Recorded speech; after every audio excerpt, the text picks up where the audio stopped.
মেসির থেকে নাকি রোনালদো সেরা, এমনই এক মন্তব্য করেছেন রয় কিন।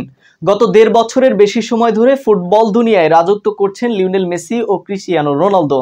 দুজনের পায়ের জাদু দেখছে গোটা বিশ্ব। তবে মেসি রোনালদোর মধ্যে কে সেরা, এমন বিতর্ক প্রায়ই শোনা যায়। রয় কিন এবার মেসির থেকে এগিয়ে রাখলেন রোনালদোকে। এর পেছনে কি যুক্তি দিলেন তিনি, তারই বিস্তারিত থাকছে রাইপ আহমেদ হৃদয়ের লেখা প্রতিবেদনে। গত ১.৫ দশকের বেশি সময় ধরে ফুটবল দুনিয়ায় রাজত্ব করছেন লিওনেল মেসি ও ক্রিস্টিয়ানো রোনালদো। দুজন মিলে জিতেছেন ১৩টি ব্যালন ডিওর। বিশ্বব্যাপী দুজনের ভক্ত সমর্থকও অগণিত। সামাজিক যোগাযোগ মাধ্যমে প্রায়ই এই দুই মহাতারকার শ্রেষ্ঠত্ব নিয়ে ভক্তদের লড়তে দেখা যায়, যে লড়াই অনেক সময় সীমাও ছাড়িয়েছে। অবশ্য ভক্ত সমর্থকেরাই নন, সাবেক বর্তমান ফুটবলার, কোচ এবং বিশেষজ্ঞদেরও বিভিন্ন সময় দুজনের পক্ষ নিয়ে কথা বলতে দেখা যায়। এডেন হ্যাজার্ড, গ্যারি লিনেকারের কাছে যেমন মেসি সেরা হলেও রয় কিন আবার এগিয়ে রেখেছেন রোনালদোকেই। সাবেক ইংল্যান্ড কোচ ফ্যাবিও ক্যাপেলা আবার এ দুজনের মধ্যে এগিয়ে রেখেছেন মেসিকেই। রোনালদোকে অসাধারণ খেলোয়াড় উল্লেখ করে মেসিকে CR7-এর উপরেই স্থান দিয়েছেন তিনি। বলেন, রোনালদো একজন দারুণ ফুটবলার হলেও তিনি মেসির মতো প্রতিভাবান নন।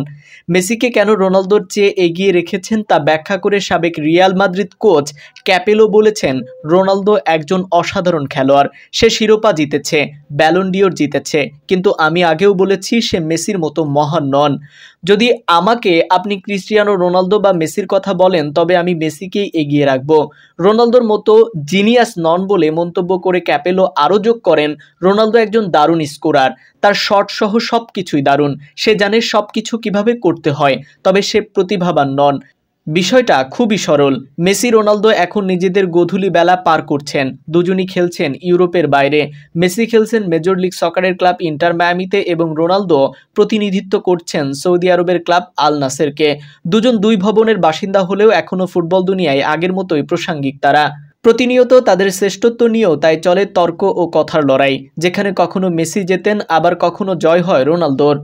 অন্যদিকে বার্সেলোনা ছাড়ার সিদ্ধান্ত থেকে সরে এলেন জাভি। এ মৌসুম শেষে বার্সেলোনা ছাড়ার সিদ্ধান্ত থেকে সরে এলেন জাভি হার্নান্দেজ। আগামী মৌসুমেও কাতালান ক্লাবটির ডাগআউটে দেখা যাবে তাকে। খবর দলবদল বিষয়ক সাংবাদিক ফ্যাব্রিজিও রোমানোর। জাভি হার্নান্দেজ ক্লাব ছাড়ার ঘোষণা দেবার পর থেকেই তার থেকে জোরাজুরি করছিল বার্সেলোনা। হুয়ান লাপোর্তার অনুরোধ শেষ পর্যন্ত ফেলতে পারেননি স্প্যানিশ কোচ। আরও এক মৌসুম কাতালানদের ডাগআউটে দায়িত্ব পালন করবেন তিনি। এ খবর জানিয়ে রোমানো বলছেন, জাভির সঙ্গে লাপোর্তা ও ক্লাবটির ডিরেক্টর ডেকো আলোচনা শেষে এই সিদ্ধান্ত এসেছে। নতুন চুক্তি করতে এরই মধ্যে নাকি জাভি সম্মতিতেও পৌঁছেছেন।